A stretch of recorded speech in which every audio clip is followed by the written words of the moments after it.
What's good, everybody? Welcome to Bowler's Paradise. My name is Ben. I'm a USBC Silver Certified Coach, and today we are taking a look at the all-new Optimum idle from Roto Grip.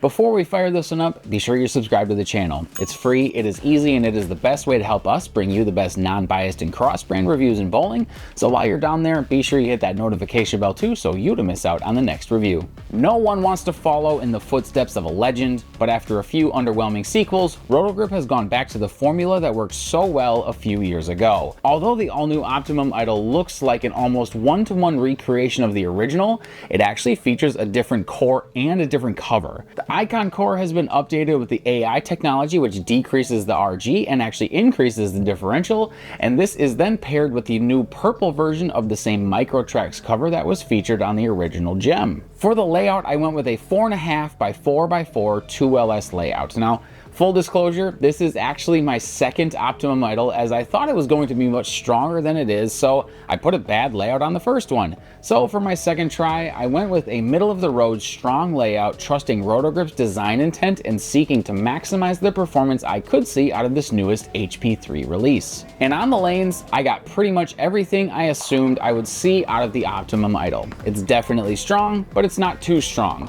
The microtrax cover is reliably clean through the front part of the lane, just like it was on the gem, and the lower RG allows this one to stand up in a more pronounced way off the spot and get into a very direct roll towards the pocket. All that put together meant that on the good shots, the strikes came in droves and hit with a loud authority. But my favorite part about throwing this piece is that it does actually recapture some of the magic of the original idle.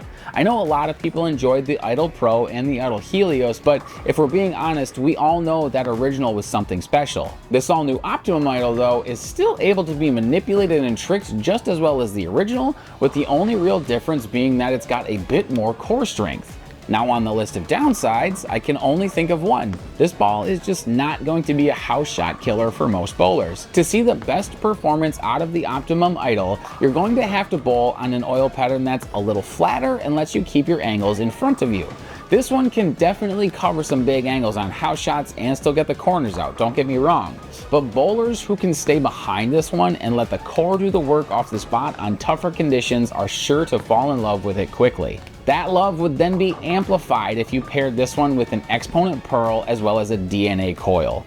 The DNA coil is a big but versatile ASIM that handles surface adjustments really well, so that can be the top end of your bag. The idle fits right in the middle, and then of course the exponent pearl rounds it out when there's a lot of friction to work with. This is a set of 3 options that puts all the power to strike in your hands, and the bowlers who know how to trick the ball will appreciate that level of versatility and control. Jumping to our cross-brand comparisons, I first took a look at the Ebonite GB5, and here I see a piece that is just as quick off the spot, but one that is actually more cover dominant. Now, to be fair, the GB5 comes out of the box super dull and will likely wear into being a shape similar to the idle over time, but with this fresh surface, the GB5 wants to hook early and a lot, so it needs to see more oil to make the right shape.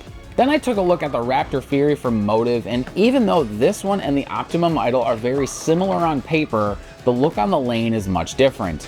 The Raptor hooks the earliest of our 3 comparisons and makes the roundest shape of all of them. On shorter oil patterns, I would lean more towards this one from Motive as it blends out the hook spot a bit better, but if I needed to open up my angles a little bit more, the idle is going to have this one beat. So with that, here's my recommendations on the types of bowlers that I think would match up well with this Optimum idle. The first is balanced bowlers. The idle is very well matched up in core and cover strength, and bowlers who have a matched up ball speed and rev rate will love adding it to their arsenal. As long as these folks know how to play multiple parts of the lane, it's almost a sure thing that they'll be able to find the pocket with this one from Roto Grip. The second recommendation is for bowlers with a low axis of rotation. I've really come to love these super low RG pieces for these players, as they can just allow the core to do the work for them. Even better with this one though is that the cover is reliably strong but won't force them into the heart of the lane. It's really a dream piece for that traditional stroker type of bowler. The all-new Optimum idle from Roto Grip may not be the same as its legendary predecessor, but in the right hands could make you an idle in your Thursday night league. And you can pick this up today and much more at bowlersparadise.com. Be sure to use the discount code YouTube at checkout for free shipping. Thanking my friend Ryan Shafransky for the drilling of this piece, and to Dale's Weston Lanes for letting us film this video. If you haven't yet, like this video, subscribe to the channel, hit that notification bell for more ball and product reviews, but as always, remember you guys, having the right ball in your hands, now that's a bowler's paradise. Peace.